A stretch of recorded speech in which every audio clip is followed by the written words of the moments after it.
सुबह के 8 बज चुके थे। संध्या जल्दी जल्दी सब्जी काट रही थी। तब जाकर सुकन्या उठी। वो ब्रश करती हुई रसोई में आई और बोली, बहन, क्या पापा चाय की दुकान पर चले गए? क्योंकि सुकन्या ने स्नेह से बहन कहा, संध्या बहुत खुश हुई। उस खुशी में, पापा तो 6 बजे ही चले गए थे चाय की दुकान पर दीदी। ठीक है, क्या तुमने पानी गर्म होने रख दिया मेरे लिए? मैंने रख दिया है दीदी, क्या बाल्टी में डाल दूं? बाल्टी में नहीं, मेरे चेहरे पर डाल दो। नहीं नहीं दीदी, चेहरे पर इतना गर्म पानी डालने से तो चेहरा जल जाएगा और खाल निकल जाएगी। ऐसा क्या? एक बार देखो तो जरा, खाल निकलती है या नहीं। उसने संध्या का हाथ पकड़ा और उसे गर्म पानी में डाल दिया। उसने जोर से कहा, माँ। वो इस तरह चिल्लाई तो सुकन्या ने संध्या का मुंह अपने दूसरे हाथ से बंद कर दिया ताकि आवाज बाहर न जाए। संध्या के आंसू उसके गालों पर बह निकले। सुकन्या ने काफी देर बाद संध्या के मुंह से अपना हाथ हटाया और कहा, देखो, तुम्हारी खाल अलग नहीं हुई, पानी गर्म नहीं हुआ है। नहीं दीदी, पानी बहुत गर्म है, इसे देखो, गर्म भाप आ रही है। बहुत गर्म है। उसका हाथ जलकर लाल हो गया था।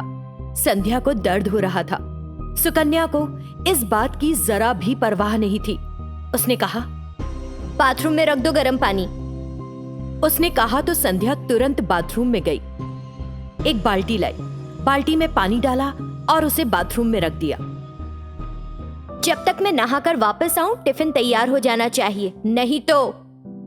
बिल्कुल देर नहीं होगी दीदी, तुम आओ नहाकर। जब तक तुम आओगी सब कुछ तैयार होगा। सुकन्या नहाने के लिए चली जाती है।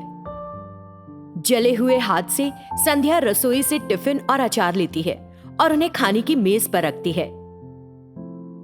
संध्या अपने जले हुए हाथ को देख रही थी जो बहुत जलन कर रहा था और चुपचाप सुबक रही थी। मैंने सोचा था अगर मैं जो वो कुछ कहती है सब कुछ करती रहूंगी तो वो मुझे अच्छे से रखेगी, लेकिन वो मुझसे नफरत करती है और मुझे सताती है। संध्या सब सोचकर दुखी महसूस कर रही थी। इसी बीच सुकन्या नहा ली और नाश्ते के लिए खाने की मेज के पास कुर्सी पर आकर बैठ गई। संध्या ने सुकन्या को नाश्ता परोसा। सुकन्या ने उसे एक और खाया और तुरंत संध्या के चेहरे पर थूक दिया और गुस्से से, ये कैसी चटनी है? नमक और मिर्च जरा भी नहीं है, बिल्कुल स्वाद नहीं है इसमें। वो थाली में रखी सभी इडली संध्या पर फेंकती है। संध्या आंखें बंद कर लेती है और उसे बहुत दुख होता है। रात के 11 बज रहे थे। मल्लेश अपने कमरे में सो रहा था। सौतेली बहनें सुकन्या और संध्या एक कमरे में थीं। सुकन्या बिस्तर पर सो रही थी और संध्या फर्श पर। सुकन्या को नींद नहीं आ रही थी, जबकि संध्या शांति से सो रही थी। सुकन्या को यह देखकर अच्छा नहीं लगा। संध्या, संध्या, क्या तुम सो गई हो या नींद का नाटक कर रही हो कि कभी मैं कोई काम ना बता दूं तुमको? हाँ? उसने कई बार आवाज दी, लेकिन संध्या ने कोई जवाब नहीं दिया। इससे सुकन्या को गुस्सा आ गया। वो बिस्तर से उठी और संध्या को अपने पैरों से मार दिया। संध्या को जोर से लगी। वो तुरंत उठ बैठी और उनींदी आंखों से सुकन्या को देखा जो बिस्तर पर बैठी थी। क्या हुआ दीदी? इतने जोर से क्यों मारा? मैं कब तक चिल्लाती रहती तो फिर? लगभग 15 मिनट हो गए तुम्हें आवाज लगाते लगाते। दीदी, मैंने सच में नहीं सुना। अगर मेरे कानों में तुम्हारी आवाज पड़ती है तो मैं तुम्हारे सामने रहती हूँ हमेशा। ठीक है, मेरे पैर दुख रहे हैं, उठो और मेरे पैरों की मालिश करो जरा। ये कहकर सुकन्या ने संध्या के कंधे पर अपना पैर रख दिया। बिना कुछ बोले संध्या सुकन्या के पैरों की मालिश करने लगी। सुकन्या उसके कंधों पर अपने पैरों का वजन डाल रही थी और संध्या को मार रही थी।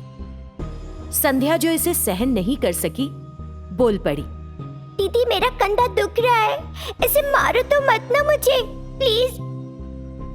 अरे मैंने कब मारा? मेरा पैर नीचे हो जा रहा है बार बार। खबरदार, अगर मेरे पैर में दर्द बढ़ा तो देखना फिर।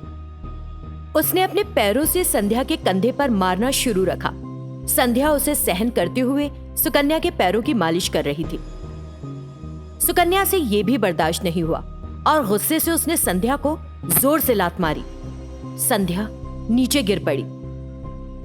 फिर उसने उसके बाल पकड़कर उसे ऊपर उठाया और बोली, तुमने कहा था कि मैं जैसा कहूंगी वैसा ही करोगी, लेकिन कर नहीं रही हो। ऐसे नहीं, रुको, मैं तुम्हें सजा दूंगी, तब अकल आएगी ठिकाने। ये कहकर सुकन्या संध्या को लेकर बाहर आ गई। नहीं दीदी, मुझे कुछ मत करना, मुझे बहुत डर लग रहा है। अगली बार मैं ध्यान रखूंगी। तुम नौटंकी अच्छी कर लेती हो, हाँ? तुम एक भी काम सही तरीके से नहीं कर रही हो। अब तुम इसे जानबूझकर नहीं कर रही हो या सच में समझ नहीं पाती हो कि कैसे करना है? मैं कैसे जानूं? सुकन्या संध्या को रेलवे ट्रैक पर ले गई। दोनों रेलवे ट्रैक पर चलने लगे। संध्या बहुत डर गई। दीदी, हम कहाँ जा रहे हैं? तुम मेरी बात सही से नहीं सुन रही हो ना, इसीलिए मैं तुम्हें आज यहीं छोड़कर चली जाऊंगी। सुकन्या ने कहा तो डरी हुई संध्या ने अपने घुटने टेक दिए और सुकन्या के पैर पकड़ लिए। नहीं दीदी, प्लीज मुझे अकेला मत छोड़ना, मुझे बहुत डर लग रहा है। संध्या उसके सामने गिड़गिड़ाने लगी, लेकिन सुकन्या ने उसकी बातों की परवाह नहीं की। उसने संध्या को वहीं छोड़ दिया। अगर तुम मेरे पीछे आई तो देखना फिर जो हालत करूंगी ना। उसने कहा और रेलवे ट्रैक पर चलते हुए वापस घर जाने लगी। संध्या वहीं खड़ी रही और डर रही थी। सुकन्या जो रेलवे ट्रैक पर चल रही थी, ट्रैक पार करते समय अचानक उसका पैर पटरियों के बीच फंस गया।